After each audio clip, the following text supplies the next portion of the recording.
Behind me is a badminton competition that I should be playing in, but I'm not. I want to tell you the story why, but I want to go somewhere else first because I don't want them to see me, okay? Hey guys, I'm Badminton Becky. I'm an American living and playing badminton in China. Please hit the subscribe button and follow along as I talk about all things badminton and try to be a top player in my city. I am also literally hiding in the trees next to a very busy road, so I hope you can hear me okay.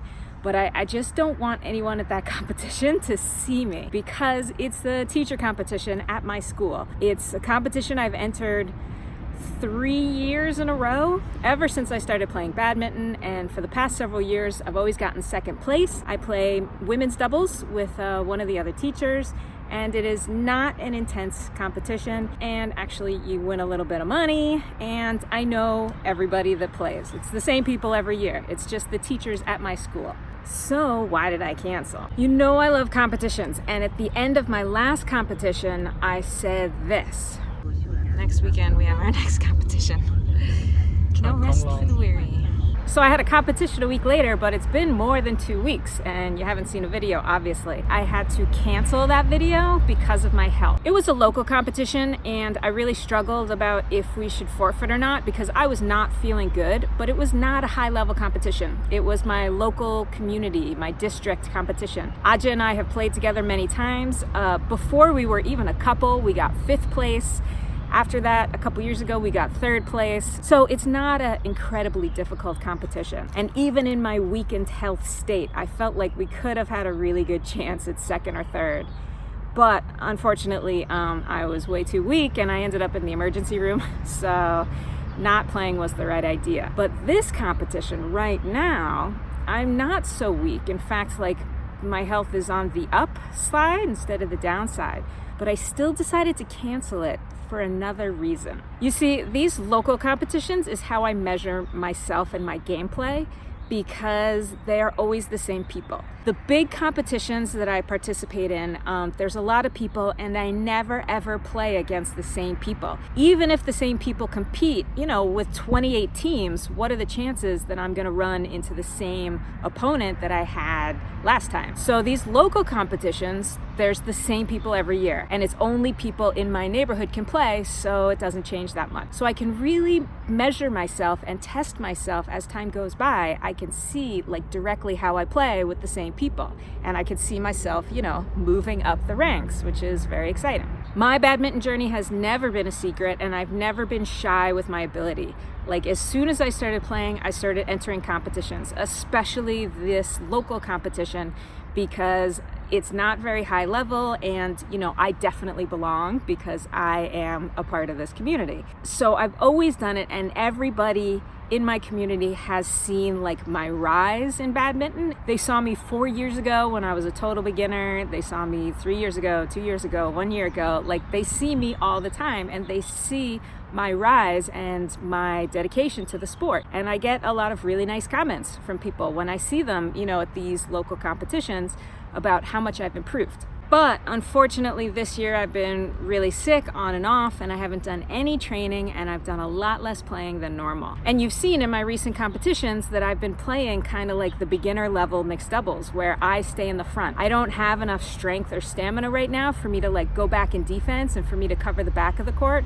So I've just been kind of artificially staying in the front because I'm too weak to do otherwise. And I know that's not the right way to play, and everybody knows that's not the right way to play, but it's the only way accessible to me right now, and my partners know, and they work twice as hard, and sometimes we win and sometimes we lose. But personally, I feel a little bit embarrassed because when I was a beginner, I didn't know any better, and I was always improving. So even though I know I played a lot worse in the beginning, I feel more embarrassed now, and I kind of take pride in my lack of pride that I don't care how stupid I look. I just always want to play and I just always want to try my best and I just want to have fun. But these days, even though I can play, I'm not doing my best, and I know I'm not doing my best. And when other people see me not doing my best, I feel embarrassed. I feel like my badminton reputation is at stake, and I don't want people to see me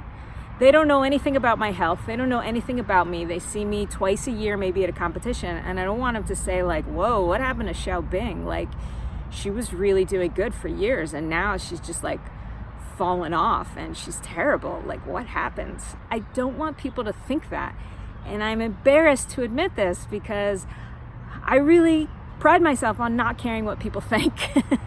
And so I'm embarrassed to have these feelings. These people know me, they're teachers at my school. They're the ones who've seen me since the beginning. They're the ones when I had my very first lesson with my coach, they were the ones in the same gym playing badminton at the same time. And they've seen me start from nothing and they've definitely judged me. But I've always felt pride because I've only gone up. So if they judge me negatively, which I know some of them do, they still can't admit that I'm worse, you know? They could say, oh, she could improve faster, or, oh, she's not improving as fast as I improved. But at this point, I'm better than most of them, including most of the guys, because they play for fun. They're not so serious. But this competition, not only would I definitely not win, I'm sure we could get second again, but only because like third, fourth, they don't play badminton that seriously. I don't know. I didn't want to not play my best with them. I didn't want to lose, and I didn't want to show off how bad I've been to these people. I hate to admit this.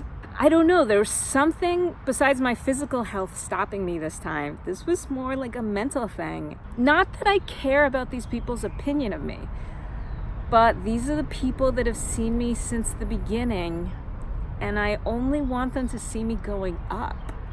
Is that vain? Is that terrible to admit? I want to say it's my health is what prevented me from playing. I mean, that's what I told them. That's why I'm not playing. I said I'm too sick to play. But if I'm being honest, and I'm trying to be honest with you in these videos, it's because I feel embarrassed not being able to play my best.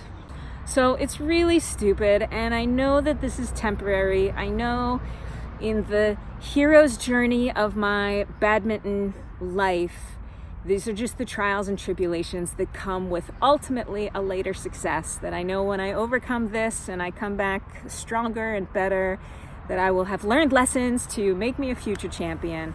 But I'm in it right now. I'm having the trials and tribulations. And things are coming up that I never thought would come up because I have given up my pride. I have given up my shame. I am willing to make videos on the internet for the world to see, and I'm just a so-so player, you know? I'm not a top player, and I don't really care, and you can criticize me, and that's fine because I know where I am in my journey, and I know where I want to go. But there's something about this competition and these people that have known me for so long, and they've seen me improve, that I want to... I don't know. I just don't want to be embarrassed, which is embarrassing me, but I care. I guess I just want to be honest, and this is a lame video, and I'm embarrassed. I'm probably going to be embarrassed about this video, but this I'm okay with being embarrassed about. But this vlog, I've kind of promised just to show like the real life of a common person who's passionate and crazy about badminton. And as much as I've tried to smash my ego and smash my pride, I guess it's grown a bit, you know? I guess I love that progression video of mine that shows 2 years of progress, because even though it wasn't always in an upper way, I was still long-term moving up. And this year, long-term, I've been moving down. That is, I don't know, not cool. So please, somebody make me feel better. Please, if you've had like an injury or an illness, or you just had to give up badminton in the short term or long term because of work or family obligations, like, please tell me in the comments below, like, did you get through it? Like, were you embarrassed to play sometimes like me? And did you miss an opportunity? Like, I'm missing a competition opportunity, and I never miss a competition opportunity. You don't even know, like in these competitions that I've shown you this year, like I've been really sick. In more than a couple, I went to the hospital the day after for treatment because I was so weak. So now it's been like 10 months of me dealing with my illness. Like, there's a visible like regression from where I was 10 months ago to now. I don't know, I guess I'm just having a little bit of a hard time dealing with that emotionally and mentally. And why it's stupid. This is a small community. There's like literally 30 people playing in this competition and nobody knows. There's no press, there's no news. Like nobody will know outside of those 30 people. But it's my feelings, so I have to share them. I'm gonna go home now and try to smash my ego so I don't care what people think about me. And somebody, please tell me, how did you get through this? Leave it in the comments below. And now I gotta like slink home and hope that like none of them come out and see me slinking home, because they're gonna be like, oh, how are you? And you know, I want to avoid that as well.